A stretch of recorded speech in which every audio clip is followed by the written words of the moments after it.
आपको बता दें कि आज पटना में राजद द्वारा प्रेस कॉन्फ्रेंस का आयोजन किया गया, जहां मीडिया से बात करते हुए मनोज झा ने कहा कि जाति गणना को लेकर पीएमओ देश का सबसे बड़ा गुनाहगार पीएम आरएसएस के चंगुल से मुक्त नहीं हो पाते। बिहार की जनता के दबाव के बाद जाति गणना का बिहार में फैसला लिया गया। बीजेपी के साथी बेपसी में ऑल पार्टी मीटिंग में शामिल हो गए, लेकिन मंशा साफ नहीं थी। Youth for equality supreme court जाती है, उससे पहले हाई कोर्ट के फैसले के बाद बीजेपी ऑफिस में मिठाइयां बांटी। लोक विमर्श में फौरी तौर पे आनी चाहिए। आज जो बातें आपके समक्ष रख रहा हूं उसमें गुनहगार कोई छोटे मोटे व्यक्ति नहीं है, छोटी मोटी संस्था नहीं है। सबसे बड़े गुनहगार इस देश का प्रधानमंत्री कार्यालय है, जिसे हम पीएमओ के नाम से जानते हैं। साथियों, आपको स्मरण होगा इससे पूर्व की हम लोग सरकार में शामिल हुए थे। पूरे बिहार का विधानमंडल का प्रतिनिधिमंडल जाकर के प्रधानमंत्री जी से मिला था कि प्रधानमंत्री जी, आवश्यकता इस बात की है कि पूरे देश में जातिगत जनगणना करवाई जाए और बिहार में तो इसकी फौरी तौर पर ज़रूरत है और पूरे देश में ज़रूरत है। प्रधानमंत्री जी चुप रहे।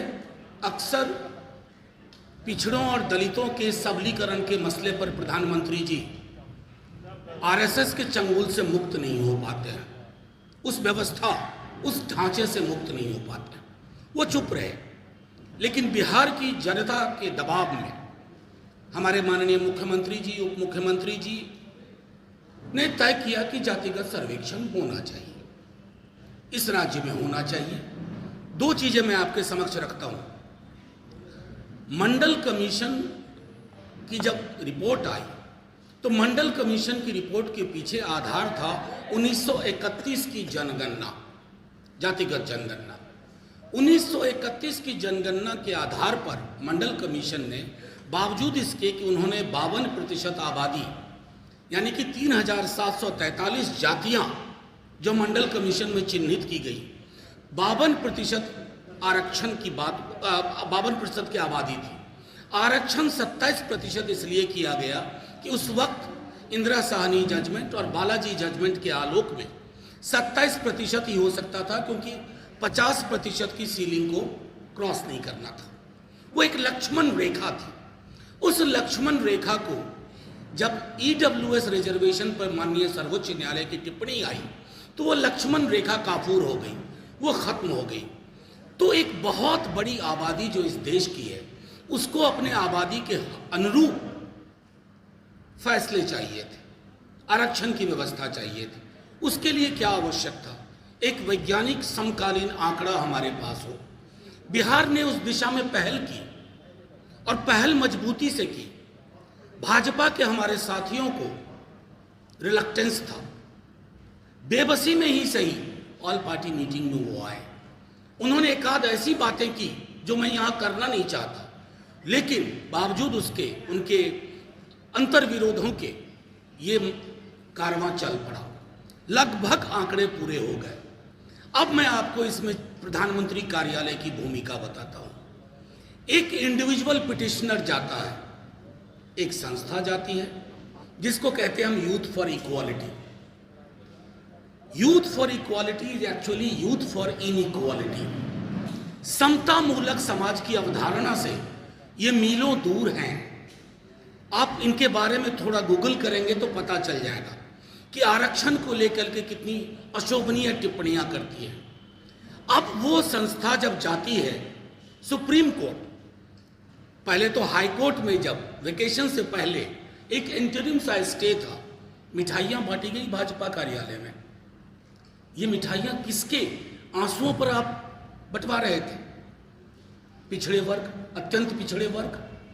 आप एक तरफ तो बाबा साहब भीमराव अम्बेडकर पर माला चढ़ाते हैं और उनकी बात को आत्मसात नहीं करना चाहते हैं, उनकी बातें आपको चुभती हैं।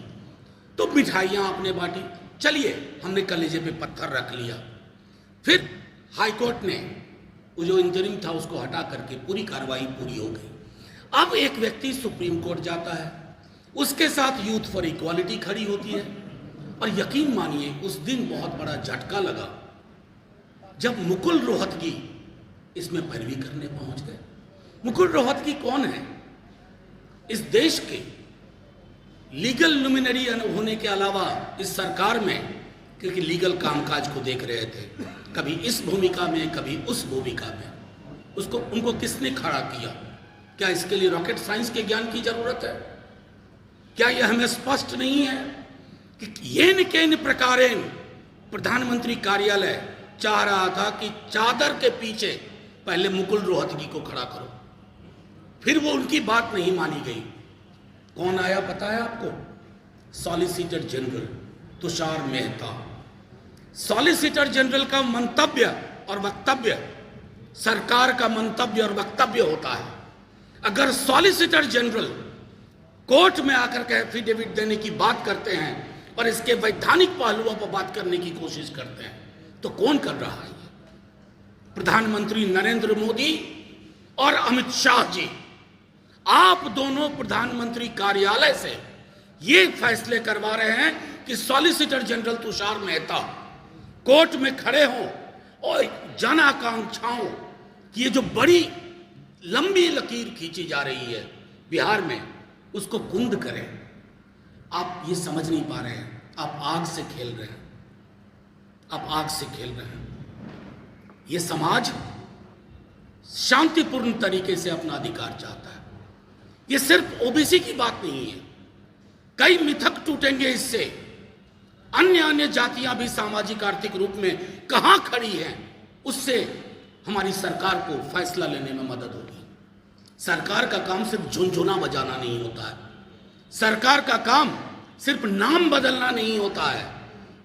आज इस शहर का नाम बदल दिया, कल उस शहर का नाम बदल दिया, कल चांद पे कोई नाम रख दिया। सरकार का काम की जो आपकी प्रतिबद्धता है उसको बदलने की कोशिश। आप ये जो कर रहे हैं, ऑन रिकॉर्ड है सारी चीजें। तुषार मेहता से आप गुनाह करवा रहे हैं, सॉलिसिटर जनरल से, लेकिन पीछे खड़े हैं प्रधानमंत्री जी, गृह मंत्री जी, क्योंकि उनको पता है कि इस